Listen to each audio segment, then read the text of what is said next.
So good day, Miss Medallion, and here is our podcast discussing about faith to deism. First is the definition. So faith is the complete trust or confidence in someone or something, while deism is the basic belief of all the deist theologies that God exists and created the world.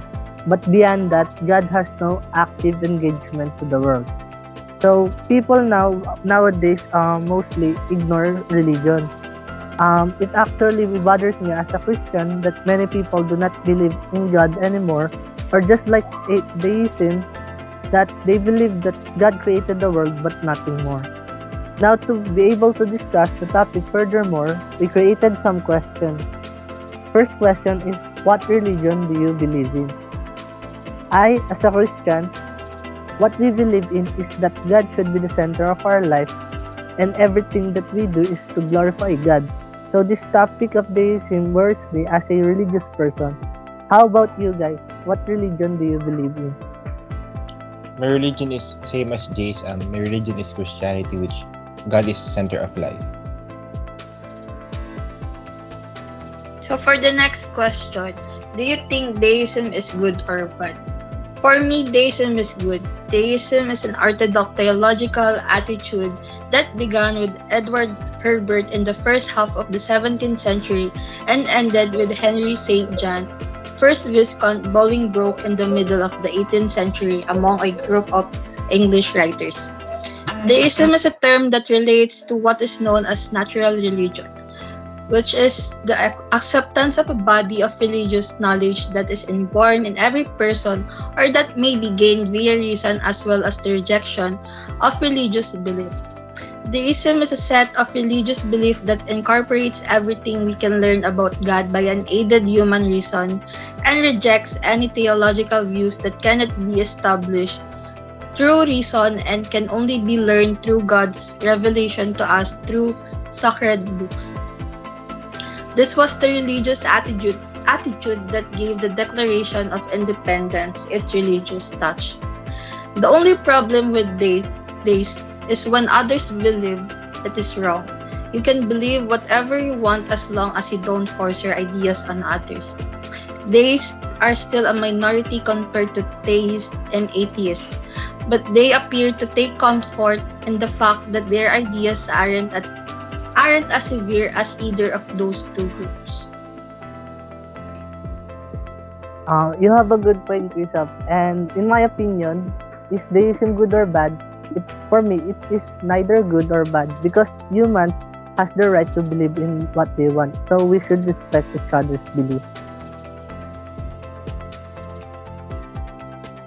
For the next question, some have faith but does not attend church. Yes, I think you can still believe in God and have faith while not going to religious activities or going to the church. Honestly, for me, when you're doing the good teachings of God in your life and doing good things to others sincerely, it is fine. In my own experience, some of the people that goes to the church every week sometimes does not act or do the teachings of God outside the church. So I think it's fine. When you're doing good things and you have a strong faith, even if you don't go to church, but in some cases, you must spend time to go to church for Thanksgiving. Additional question: do someone with faith and not attend church is a deist? For me, it depends on the situation. Just what I said earlier, when you do the teachings of God, just like in the Bible teaches us, I think it doesn't mean that you're a deist, even if you don't go to church. While being a deist is just thinking that there's God and God just created the world, but does not practice religious beliefs and activities. Thank you. And for the fourth question, in my opinion, how do I think deism was developed in relation to the evolution of humankind? For me, based on my opinion and based on the lesson that we've discussed about this topic, the evolution of deism involves evidences from science like the discovery of smallpox vaccine by Edward Jenner or the explanation of Charles Darwin about the theory of evolution, which gives the people a hint that he might be the God that they've been looking forward. and after a while, advocating the view that a deistic God created the universe but has not interfered since then. And that is one of the claims that the deistic people have. And going back, as the humankind discover and acknowledge facts about the world or the life, there are times that most of the people, let's just say that they lose their faith or their belief in religion. That is why during the Renaissance period, more people then again start believing in God. That is why that time was called the rebirth.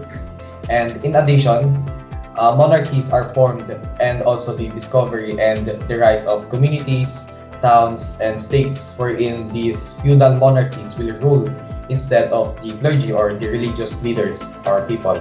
And from that, the deistic approach would then be that God created the universe and the laws of nature, but that once the time is ticking, he ceased to intervene in the day-to-day running of the world or in the course of natural law. God was like the either after Einstein. He no longer had any role to play in the universe. And that is my opinion about the history and evolution of the deistic approach in relation to the evolution of humankind. For Mr. Tala's opinion, he thinks deism helps the humankind in a way that it makes our have more sense and meaning. During the early part of humankind evolution, we have very limited knowledge on everything around us, including the universe and life. Deism made us understand life more. Deism might be something that the humankind has evolved to have for us to accept that there are things that we really wouldn't know. And that's okay, because in spite of the uncertainties that life has to offer, we at least have a God who is omnipotent and care for us. This might have given our ancestor a sense of relief and also courage to go on with life. So for the last question, does having a religion affect your personality? So having a religion affect my personality so much in terms of proper decision making and proper mindset. It helped me to gain more positive traits in other people. Based on my research, there is a 5-factor model that could religion affect a personality. So the first factor model is extroversion. It is outgoing, talkative, and sociable versus reserved, shy, and withdrawn. The second factor model is neuroticism. Anxious, moody, and sensitive versus relaxed and stable. And for the third factor model, consciousness. Organized, thorough, and precise versus disorderly, careless, and unreliable. And for the fourth factor model is cooperative, kind, and gentle versus rude, harsh, and cold. And for the last factor model is openness to experience. Unconventional, innovative, and complex versus shallow, inquisitive, and simple.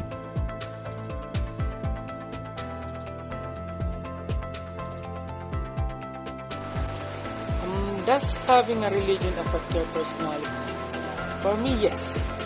It does. So it's comforting to believe that there's a higher being who is just, a higher being who looks after me and the whole humanity. Religion strengthens your faith and belief to the superior, and because of this, we tend to have the stable mind sense. Although some may think that it is a characteristic of a person who closes their minds.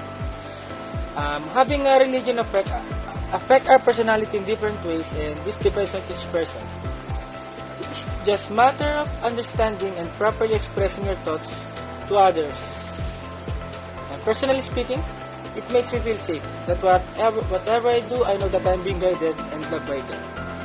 With this, I tend to be a more positive individual, and I feel more courageous to face every challenge that I may encounter in my day-to-day life. Okay, that's all for me. We hope that you got some insights and useful information on the things that we've shared. And thank you po for listening to our podcast. Bye-bye po. Thank you po. Thank you po, Miss.